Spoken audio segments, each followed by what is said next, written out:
আপনারা দেখছেন গণতদন্ত টেলিভিশন।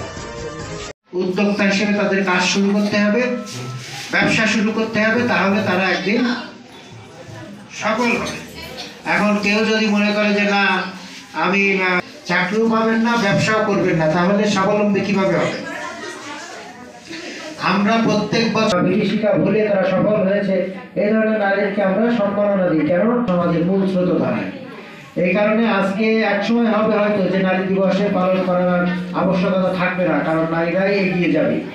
এখন আমরা দেখছি যে আমাদের সমাজে, আমাদের স্কুল কলেজে তারা পিছিয়ে যাচ্ছে। একসময় হবে যে শেষে ছেলেদের জন্য আমাদের পুরুষ দিবস না আয়োজন করতে হবে।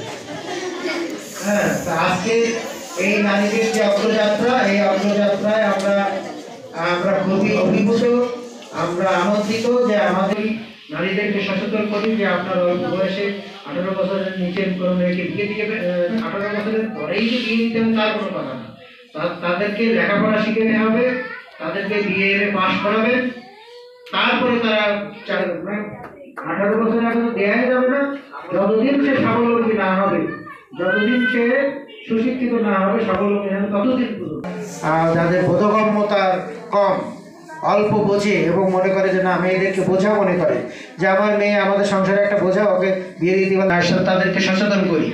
কিন্তু এই সচেতন শুধুমাত্র আমরা করলে হবে না। আমরা তো সমস্ত জায়গায় যেতে পারবো না, কাভার করতে পারবো না। যদি আমাদের সুশীল সমাজের প্রতিনিধি যারা আছেন, আমাদের শিক্ষক সমাজ আছেন, সাংবাদিকরা আছেন, প্রত্যেকেই যদি উদ্যোগ নেয়, নারীদেরকে সচেতন করে এবং সফলতার গল্প যদি তাদেরকে শোনায় যে এই মেয়েকে লেখাপড়া শেখানোর সুযোগ করে দেওয়া হয়েছে, সে সমাজে প্রতিষ্ঠিত হয়েছে, সে এখন বড় একজন অফিসার হয়েছে কিংবা বড় একজন প্রতিষ্ঠিত উদ্যোক্তা হয়েছে, সে এখন স্বাবলম্বী, তো আপনার মেয়েকেও এইভাবে লেখাপড়া শেখান, তাহলে সেও একদিন এরকম আপনার শিরিন আক্তার সহ আজকে সবাই পক্ষ থেকে ওনাকে আমরা শুভেচ্ছা।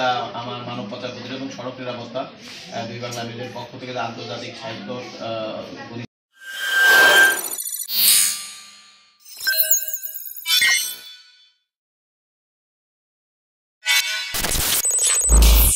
আপনারা দেখছেন গণতদন্ত টেলিভিশন।